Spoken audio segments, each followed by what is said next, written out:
नमस्कार, बुलेटिन में स्वागत है आपका और मैं हूं आपके साथ जागृति खंतवाल। बुलेटिन की शुरुआत करेंगे बड़ी खबर के साथ। बड़ी और अहम जानकारी आपको बता दें इस वक्त की, तो मूसेवाला के पिता ने सीएम योगी की तारीफ की है। वहीं आपको बता दें कि उन्होंने कानून व्यवस्था पर सीएम योगी की तारीफ की।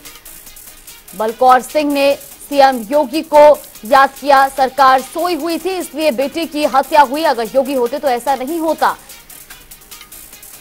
तो बड़ी और अहम जानकारी आपको बता रही, जहां पंजाब की तुलना में यूपी कहीं बेहतर है, ऐसा भी सिद्धू मूसेवाला के पिता ने कहा। तो वहीं उन्होंने सीएम योगी की तारीफ करते हुए कहा कि अगर सीएम योगी होते तो सिद्धू मूसेवाला की हत्या नहीं होती। तो ये बड़ी और अहम खबर। बड़ी सिद्धू मूसेवाला के पिता ने कहा कि पंजाब सरकार सोई हुई थी इसलिए सिद्धू मूसेवाला की हत्या हुई। पंजाब की तुलना में यूपी कहीं बेहतर। मेरी औकात छोटी सी, इन्हां दे हौसले पै गए मेरे घर तक वड़ गए। हथ पा के देखण होर किसे नूं, और सरकारां साडीआं लिलड़ियां कढदियां ने। वो असीं अज जोगी नूं याद करन लग गए। मैं गारंटी करदा लोक सभा दे इलैक्शन होणगे, तुसीं जोग जी नां ते वोटां पाउण लई मजबूर हो जाओगे। और रुक करेंगे अगली बड़ी खबर का। बड़ी और अहम जानकारी लखनऊ से आपको बता रही, जो अखिलेश यादव आज वापस आएंगे लखनऊ। तो ये बड़ी और अहम खबर। कार्य समिति की बैठक के बाद होगी वापसी। आर्थिक सामाजिक प्रस्तावों पर लगी मुहर। 2024 को लेकर बिगुल बजाने की तैयारी। जातिगत जनगणना का मुद्दा चुनाव में रहेगा हावी। तो लखनऊ से ये बड़ी और अहम खबर आपको बता रही, जहां अखिलेश यादव आज लखनऊ वापस आएंगे। तो वहीं आपको ये भी बता दें कि कार्य समिति की बैठक के बाद उनकी वापसी होगी, जहां आर्थिक सामाजिक प्रस्तावों पर मुहर लगी है। तो वही 2024 को लेकर बिगुल बजाने की तैयारी तेज हो चुकी है। जनगणना का मुद्दा चुनाव में हावी रहेगा।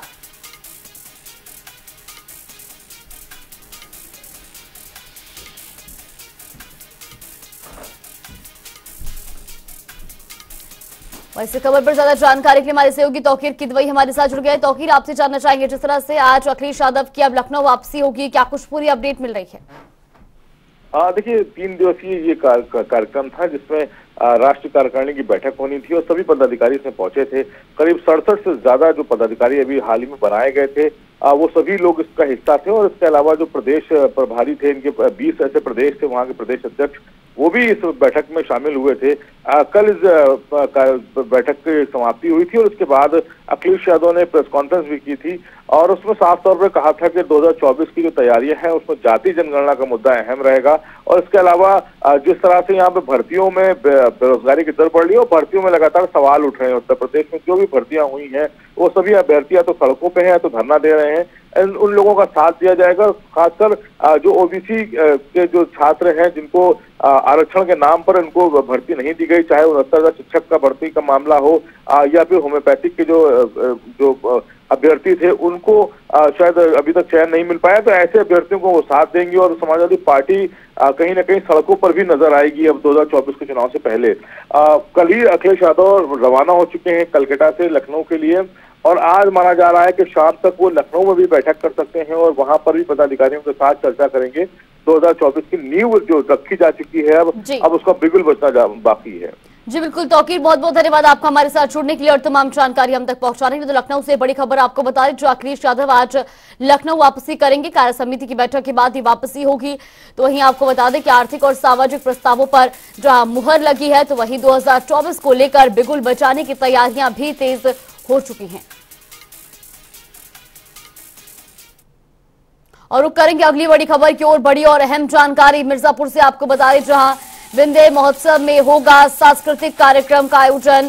कैबिनेट मंत्री द्वारा किया जाएगा कार्यक्रम का उद्घाटन। तो नवरात्र मेले में यह आयोजित होता है महोत्सव। वहीं जनपद के सभी जनप्रतिनिधि भी इसमें मौजूद रहेंगे, जहां लोक गायिका पद्मश्री मालिनी अवस्थी देंगी प्रस्तुति। श्रद्धालुओं को कराया जाएगा झांकी दर्शन। तो ये बड़ी और अहम जानकारी, जहां विंध्य महोत्सव का आयोजन होगा। तो विंध्य महोत्सव में सांस्कृतिक कार्यक्रम आयोजित किए जाएंगे। कैबिनेट मंत्री कार्यक्रम का उद्घाटन करेंगे। साथ ही आपको बता दें कि नवरात्रि में आयोजित होता है विंध्य महोत्सव। वह जनपद के सभी जनप्रतिनिधि भी मौजूद रहेंगे और इस दौरान पद्मश्री मालिनी अवस्थी प्रस्तुति देंगी। श्रद्धालुओं को झांकी दर्शन भी कराया जाएगा। तो विंध्य महोत्सव में सांस्कृतिक कार्यक्रम का आयोजन होगा, जहां पर पद्मश्री सम्मानित मालिनी अवस्थी अपनी प्रस्तुति देंगी। तो वहीं नवरात्रि में विंध्य महोत्सव का आयोजन किया जाता है और इस दौरान जनपद के सभी जनप्रतिनिधि भी कार्यक्रम में मौजूद रहेंगे और साथ ही आपको बता दें कि श्रद्धालुओं को झांकी दर्शन भी कराया जाएगा। तो ये बड़ी और अहम जानकारी। कैबिनेट मंत्री कार्यक्रम का उद्घाटन करेंगे और साथ ही आपको बता दें कि विंध्य महोत्सव नवरात्रि में आयोजित किया जाता है और ऐसे में जहां जनपद के सभी जनप्रतिनिधि भी कार्यक्रम में मौजूद रहेंगे, तो वहीं पद्मश्री मालिनी अवस्थी प्रस्तुति देंगी और श्रद्धालुओं को झांकी दर्शन भी कराया जाएगा।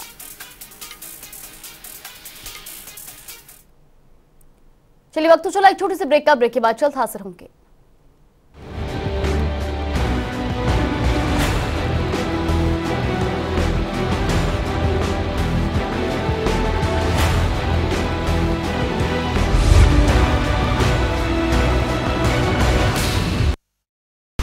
रोटी की कीमत बढ़ी या रूस यूक्रेन युद्ध ने बढ़ाई? पेट्रोल डीजल महंगा हुआ, क्या युद्ध भी बड़ा कारण बना? ग्लोबल मंदी का डर, भारत में भी युद्ध का असर। जेब हो रही हल्की, विश्व में युद्ध से उल्टी गिनती। दुनिया को हिंदी में देखने का जरिया, एकमात्र global Hindi news channel TV9 Bharatvarsh. अब तो सब देख रहे हैं, क्या आप नहीं?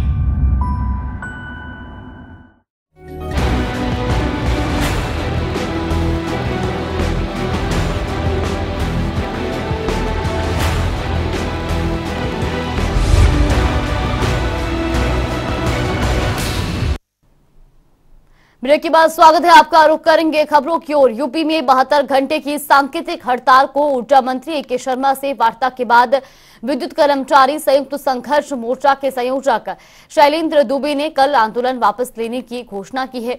बता दें, शैलेंद्र दुबे ने बताया था कि वार्ता के दौरान ऊर्जा मंत्री ने संघर्ष समिति के साथ पिछले साल दिसंबर में हुए समझौते को लागू कराने का आश्वासन दिया है। साथ ही आंदोलन के दौरान बिजली कर्मियों के खिलाफ बर्खास्तगी, गिरफ्तारी और मुकदमा दर्ज कराने की कार्रवाई को वापस लेने का भी आश्वासन दिया गया है। तो वहीं आज विद्युत कर्मचारियों की हड़ताल खत्म होने के बाद सभी कर्मचारी वापस काम पर लौट गए हैं। वहीं इसी खबर पर ज्यादा जानकारी के लिए हमारे सहयोगी अनूप कुमार हमारे साथ जुड़ गए। अनूप, जिस तरह से अब 72 घंटों की सांकेतिक हड़ताल के बाद आखिर बिजली कर्मचारी अपने अपने काम पर वापस लौट गए हैं, क्या कुछ पूरी अपडेट मिल रही है?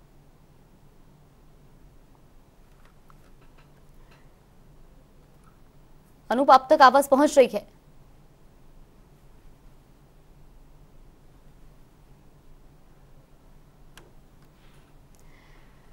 अनूप, जिस तरह से बिजली कर्मचारियों की जो हड़ताल है वो अब खत्म हो चुकी है और ऐसे में बिजली कर्मचारी अपने काम पर वापस लौट गए हैं, क्या कुछ पूरी अपडेट मिल रही है? और देखिए क्या करती, बिजली कर्मियों की हड़ताल कल वापस हो गई। हालांकि सांकेतिक हड़ताल 72 घंटे की थी, लेकिन उस बीच तमाम उत्तर प्रदेश में जो हालात हैं वो खराब हुए। लगातार सरकार के और संगठन के बीच वार्ताएं होती रही, लेकिन विफल होती रही। कल जब वार्ता जो वहां पर बिजली विभाग और संगठन कर्मचारियों के साथ और ए.के. शर्मा ऊर्जा मंत्री के साथ जल निगम कार्यालय ऑफिस में जहाँ वहां पर हुई, तो उसके बाद वो वार्ता सार्थक हुई और तमाम जो अभी तक मुकदमे लिखे गए थे या फिर आप ये समझिए कि तमाम जो मुकदमों के साथ साथ जो संविदा कर्मी वो हटाए गए थे, उनको समझौते को लेकर के कि जो संविदा कर्मी है उनको भी बहाली की जाएगी। उनको जो हटाया गया था, बर्खास्त किया गया था, उनको भी वापस लिया जाएगा। लेकिन वो हम बारीकी से जागृति समझें तो जो मुकदमे लिखे गए थे, मुकदमे लिखने के बाद एक उसका मुकदमे को खत्म करना या फिर समझौता करना एक प्रक्रिया है। मुकदमा खत्म न्यायालय से ही होता है। आपस में भले ही एफिडेविट लगा करके अपनी वाद विवाद खत्म कर दिया जाए, वो भी न्यायालय में लिखा जाता है, न्यायालय में दिया जाता है। तो एक दूसरा तरीका ये भी है कि न्याय विभाग और सरकार जो एफिडेविट लगा करके कोर्ट में भेजती है, एक लंबा प्रोसेस है। लेकिन बड़ा सवाल ये उठता है, जो मुकदमे लिख जाते हैं इस दौरान या फिर जो सस्पेंशन हो जाते हैं, उनकी सर्विस बुक में लिखा जाता है। यानी कहीं ना कहीं जो कर्मचारी है उनको भी कहीं ना कहीं नुकसान उठाने उठाना पड़ रहा है इस मामले को लेकर के, आगे मामले को लेकर के। लेकिन इस सांकेतिक हड़ताल के बाद आप समझिए कि उत्तर प्रदेश के जो हालात खराब हुए थे अभी तक बहुत ज्यादा नहीं संभले हैं, क्योंकि बीच में बारिश हो गई है, ओलावृष्टि हुई, जिसकी वजह से तमाम जो लाइनें हैं वो ध्वस्त पड़ी है। बिजली कर्मी देखिए अनूप, जिस तरह से बताया जा रहा था कि जो है हड़ताल के दौरान कई लोगों को परेशानियों का सामना करना पड़ रहा था, क्योंकि बिजली पूरे प्रदेश में ठप हो चुकी थी, और ऐसे में अब लोगों का क्या कुछ कहना है, क्या अब जो बिजली की व्यवस्था है, जो बिजली की सप्लाई है, वो सुचारू रूप से की जा रही है? देखिए जागृति, जहां जहां बिजली हड़ताल के दौरान परेशानियां आई थी, जब बिजली कर्मी कल शाम को वापस लौटे तो उसके बाद अपने काम पर गए, और जहां जहां बिजली सप्लाई ठप पड़ी थी वहां चालू करने की कोशिश की है। लेकिन हालात थोड़ा ज्यादा खराब हो चुके थे, बीच में बारिश रात में हो गई, तो फिर उस डैमेज कंट्रोल करने के लिए सुबह से ही बिजली कर्मी सभी लगे हुए हैं कि किसी प्रकार से अब जनता को दिक्कत न हो, क्योंकि जिस तरीके से 16 तारीख रात 10 बजे से जब हड़ताल पर बिजली कर्मी गए थे, उसके बाद धीरे धीरे स्थिति खराब होना शुरू हो गई थी, और धीरे धीरे घरों के लोगों के अंदर जो पानी पीने को उसकी दिक्कत आ गई थी। तो लेकिन अब कहीं कहीं हालात सामान्य हो चुके हैं, बिजली कर्मी अपने काम पर पहुंच चुके हैं, और वही स्थिति जो बारिश के दौरान जो बिगड़ी है बिजली विभाग की, वो धीरे धीरे अब डैमेज कंट्रोल करने की कोशिश कर रहे हैं। जी बिल्कुल अनूप, बहुत बहुत धन्यवाद आपका हमारे साथ जुड़ने के लिए और तमाम जानकारी हम तक पहुंचाने के लिए। और रुक करेंगे इस बीच बड़ी खबर का, बड़ी और अहम जानकारी आपको बता दें लखनऊ से इस वक्त की बड़ी खबर। लखनऊ में देर रात से मूसलाधार बारिश हो रही है, जहां बारिश से मौसम में फिर बदलाव हुआ है, तो वही मौसम विभाग ने अलर्ट जारी किया था। 3 दिन तक तेज बारिश का अलर्ट जारी किया गया, और ऐसे में 2 दिनों की बारिश से फसलों को नुकसान पहुंचा है। गेहूं तिलहन की फसल को नुकसान हुआ है, तो वही सीएम योगी ने बारिश को लेकर निर्देश दिए हैं। उन्होंने कहा है कि किसानों को हुए नुकसान का मुआवजा मिलेगा। तो ये बड़ी और अहम खबर आपको बता रही, जहां प्रदेश के कई इलाकों में बीती रात से ही मूसलाधार बारिश देखने को मिल रही है, तो वहीं बारिश के चलते जहां किसानों की फसलों को काफी नुकसान हुआ है। एक तरफ जहां लोगों को गर्मी से तो राहत मिली है, तो वहीं दूसरी तरफ किसानों की फसलें जो हैं वो बारिश से बर्बाद हुई, और ऐसे में अब सीएम योगी ने भी बारिश को लेकर निर्देश देते हुए कहा है कि बारिश से हुए नुकसान का मुआवजा मिलेगा। तो वहीं इसी खबर पर ज्यादा जानकारी के लिए पवन अग्रवाल हमारे सहयोगी मुजफ्फरनगर से हमारे साथ जुड़ गए। पवन, जिस तरह से बीते दिन से ही बारिश लगातार हो रही है और ऐसे में किसानों की फसलों को भी नुकसान पहुंच रहा है, क्या कुछ पूरी अपडेट मिल रही है? जागृति, मैं आपको बता दूं, प्रशासन ने 4 दिन अपडेट दे रखा था कि बारिश ओले पड़ेंगे, तो उसी को देखते हुए मुजफ्फरनगर में पहले दिन तो बारिश हुई थी, कल भी बारिश नहीं हुई, लेकिन आज मौसम बड़ा खराब है और बारिश की वजह से फसलें भी खराब हुई है। गेहूं की फसल इस वक्त मेन है यूपी के पश्चिमी उत्तर प्रदेश में, जो सबसे ज्यादा होता है, उसके बाद गन्ना होता है। लेकिन गेहूं की फसल पर जब शुगरी की कगार पर आती है तो अचानक से अगर बारिश हो जाए, इंद्रदेव की कृपा हो जाए बारिश की, तो गेहूं फसल की खराब हो जाती है और किसानों को भारी नुकसान होता है। नुकसान हुआ है किसानों को, और इसका आंकलन कर रही है प्रशासन भी और सरकार भी, और हम भी अब आपको पूरी अपडेट किसानों के जो फसल खराब आई वो जल्दी ही प्रोवाइड कराएंगे। लेकिन बारिश की वजह से जनहानि भी होती है और पशु हानि होती है। मुजफ्फरनगर के अंदर बिजली भी गिरी थी जिससे नुकसान हुआ था, लेकिन आज जो माहौल है, आज जो मौसम है वो खराब हो रहा है, और शायद आज बारिश तो होगी ही, क्योंकि चारों तरफ काले बादल ही छाए हुए जागृति। मौसम खराब है और इसके लिए बड़ी किसानों को समस्या होती है और आमजन भी बड़ा परेशान होता है बारिश की वजह से। जी, लखनऊ से हमारे सहयोगी अनूप भी हमारे साथ जुड़ गए। अनूप, आपसे भी जानना चाहेंगे, मौसम विभाग ने 3 दिन का बारिश अलर्ट जारी किया और ऐसे में क्या कुछ स्थिति लखनऊ में देखने को मिल रही है? देखिए जागृति, बेमौसम बारिश ने किसानों को तमाम फसलों को नुकसान पहुंचाया है। अब आप समझिए कि जब होली के बाद जब कभी इस तरीके से बेमौसम बारिश होती है या फिर ओलावृष्टि होती है, तो इस समय गेहूं की फसल इस समय तैयार हो रही होती है। अगर ओलावृष्टि हो जाती है तो फिर बिल्कुल फसल नष्ट हो जाती है, क्योंकि अभी कुछ दिन बाद कटने का समय आ जाएगा, होली के बाद जो फसल कटने का समय होता है। दूसरी तरफ अगर बात करें बागवानी किसानों को लेकर के, तो बागवानी किसान इस समय जो आम की फसल में बौर आ रहा होता है, अगर ओलावृष्टि या बारिश होती है तो वो बौर खराब हो जाता है और जो आम की फसल को काफी नुकसान होता है। तो हालांकि इस मामले को लेकर मुख्यमंत्री योगी आदित्यनाथ ने संज्ञान लिया है और अधिकारियों को क्षेत्र में जाने बाहर निकलने के निर्देश दिए हैं। जो फसल का नुकसान है उसका आकलन का निर्देश दिया है कि उनको मुआवजा दिया जाए। अब देखना यह होगा कि सरकार इस मामले को लेकर के आदेश के बाद अधिकारी क्या कुछ कदम उठाते हैं। क्या किसानों का जो नुकसान हुआ उसकी भरपाई की जाएगी या फिर जो लगातार अभी मौसम खराब है, अभी कितनी बारिश हो सकती है। फिलहाल मौसम विभाग ने पहले से ही चेतावनी दे रखी थी कि इस मौसम खराब होने के कारण ओलावृष्टि भी हो सकती है, बारिश भी हो सकती है और यही हुआ। जागृति, देर रात से लगातार बारिश हो रही थी लखनऊ में, आसपास जिलों में जिस तरीके से सूचनाएं आ रही थी कि बारिश हो रही है और जिसके कारण सबसे ज्यादा को नुकसान हुआ है तो किसानों का हुआ है। जागृति जी बिल्कुल पवन, बहुत बहुत धन्यवाद आपका। अनूप, आपका भी बहुत बहुत धन्यवाद हमारे साथ जुड़ने के लिए और तमाम जानकारी हम तक पहुंचाने के लिए। रुक की बड़ी खबर का बड़ी और अहम खबर आपको बता दें इस वक्त की देहरादून से बड़ी खबर, धामी सरकार की कैबिनेट बैठक आज इस वक्त की बड़ी और अहम अपडेट। सचिवालय में होगी कैबिनेट बैठक, तो वही कैबिनेट बैठक में जहां नई आबकारी नीति पर मुहर लग सकती है तो वहीं 4000 करोड़ का राजस्व प्राप्ति का लक्ष्य भी रखा जाएगा। साथ ही आपको बता दें कि ग्रामीण विकास से संबंधित प्रस्ताव भी रखे जाएंगे, तो कृषि से भी संबंधित प्रस्ताव रखे जाएंगे। इसके अलावा वित्त, राजस्व, शिक्षा के मुद्दों पर चर्चा होगी। तो धामी सरकार की आज कैबिनेट बैठक होनी है, सचिवालय में कैबिनेट बैठक जो है वो शुरू होगी। तो वहीं नई आबकारी नीति पर मुहर लग सकती है। साथ ही 4000 करोड़ का जो राजस्व का लक्ष्य है वो रखा गया और ऐसे में कई प्रस्तावों को लेकर भी आज चर्चा की जाएगी, कई प्रस्ताव आज रखे जाएंगे। इसी खबर पर ज्यादा जानकारी के लिए हमारे सहयोगी नवीन शुक्ला हमारे साथ जुड़ गए। नवीन, सबसे पहले आपसे जानना चाहेंगे आज धामी सरकार की कैबिनेट बैठक हो रही है, क्या कुछ पूरी अपडेट मिल रही है? धामी सरकार की कैबिनेट बैठक है, शाम 5 बजे बैठक शुरू होने वाली है। कहीं ना कहीं तमाम सारी तैयारियां इसको लेकर की जा रही है।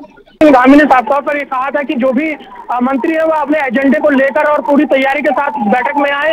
और इसके साथ ही मैं बताना चाहूंगा कि जो बैठक है काफी महत्वपूर्ण मानी जा रही है क्योंकि जो नई आबकारी नीति है उसके प्रस्ताव पर मुहर लग सकती है। इसके साथ ही तमाम सारी जो अगर बात की जाए चारधाम यात्रा की, तो अगले महीने से उत्तराखंड में चारधाम यात्रा शुरू होने वाली है, उसको लेकर बैठक में चर्चा की जाएगी। इसके साथ ही कृषि विभाग और तमाम सारे ऐसे विभाग हैं उत्तराखंड में जिसको लेकर चर्चा करने की संभावना जताई जा रही है। मुख्यमंत्री पुष्कर सिंह धामी ने साफ तौर पर सभी अधिकारियों को भी निर्देशित किया है कि जो भी अधिकारी बैठक में आ रहे हैं, जो भी मंत्री बैठक में आ रहे हैं, वो अपनी तैयारियों के साथ आए और साथ ही तमाम सारी व्यवस्थाओं को दुरुस्त करने का काम किया गया है। शाम करीब 5 बजे बैठक शुरू होगी। काफी महत्वपूर्ण बैठक मानी जा रही है क्योंकि कहीं ना कहीं विधानसभा सत्र चलने के बाद जो कैबिनेट की बैठक है वह होने वाली है, तो कहीं ना कहीं काफी महत्वपूर्ण ये बैठक मानी जा रही है। जी बिल्कुल नवीन, ये भी जानना चाहेंगे जिस तरह से बताया जा रहा है कि कृषि से संबंधित प्रस्ताव भी इस दिन जो है बैठक में रखे जाएंगे, इसको लेकर क्या जानकारी मिल रही है?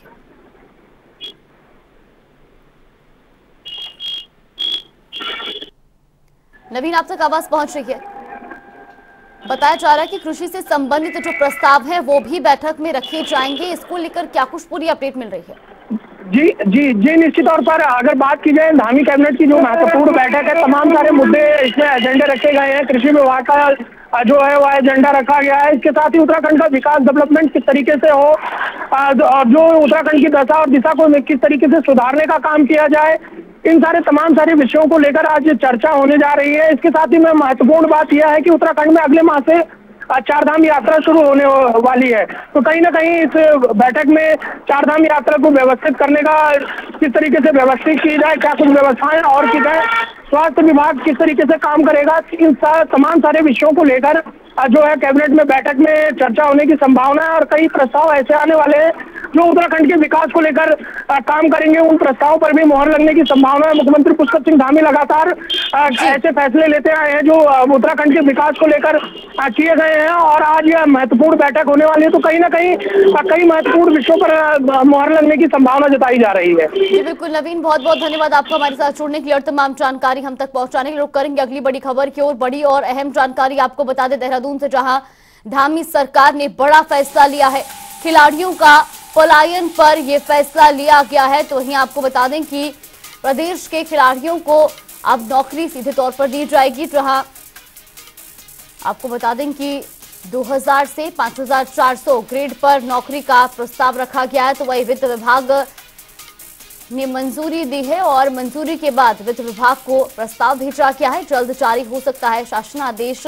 ये बड़ी और अहम जानकारी। तो उत्तरकाशी में कालांतर से चैत्र माह की त्रयोदशी को पंचकोसी यात्रा का आयोजन किया जाता है। साल भी पंचकोसी यात्रा का आयोजन भव्य रूप से किया गया है। बता दें, इस यात्रा में सालों से चली आ रही अनूठी अतिथि देवो भव की परंपरा देखने को मिलती है। यात्रा पड़ाव के सभी गांव के ग्रामीण निस्वार्थ भाव से यात्रियों की जलपान सहित सेवा करते हैं और स्थानीय निवासी विपिन नेगी बताते हैं कि पंचकोसी यात्रा का उल्लेख स्कंद पुराण के केदार खंड में है। कहा जाता है कि 80 वरुणा नदी के बीच में स्थित वरुणत पर्वत पर शिव का निवास है। इसकी तलहटी में जहां महाकाल बाबा काशी विश्वनाथ विराजमान है, तो वरुणात्व पर्वत के शिखलेश्वर महादेव पर्वत पर भगवान शिव की सभा आयोजित होती है, जहां 33 कोटि देवता यहां पर एकत्रित होते थे और जो भी श्रद्धालु इस यात्रा को करता है उसे भगवान शिव के साथ 33 करोड़ देवी देवताओं के आशीर्वाद के साथ हर मनोकामना पूर्ण होती है। ये जो है आज जो पंचकोसी यात्रा है, इसमें आज पूरी जो आज मुझे भी इस यात्रा में बहुत सौभाग्य मिला और मैं सबसे पहले मैं धन्यवाद देना चाहती हूँ इतने बकुला घाट ज्ञान जगहों को कि जो आप इतने 7-8 लोगों की जो हमारे घर वालों की सेवा में लगे हैं, तो उनको बहुत बधाई देना चाहती हूँ। वास्तव में जो है ये उत्तरकाशी जनपद की जो ये वरुणा घाटी की जो ये यात्रा है, ये धार्मिक दृष्टि से बहुत महत्वपूर्ण है। इसका वर्णन जो है विभिन्न पुराणों में है और मैं तो समझता हूँ कि हमारे लिए जो है इस बार मैंने प्रमुख जी से भी कहा कि हमको भी जो है इस यात्रा में जाना चाहिए। वास्तविक जो यात्रा है ये पर्यटन की दृष्टि से भी जो है बहुत महत्वपूर्ण है। नमस्कार।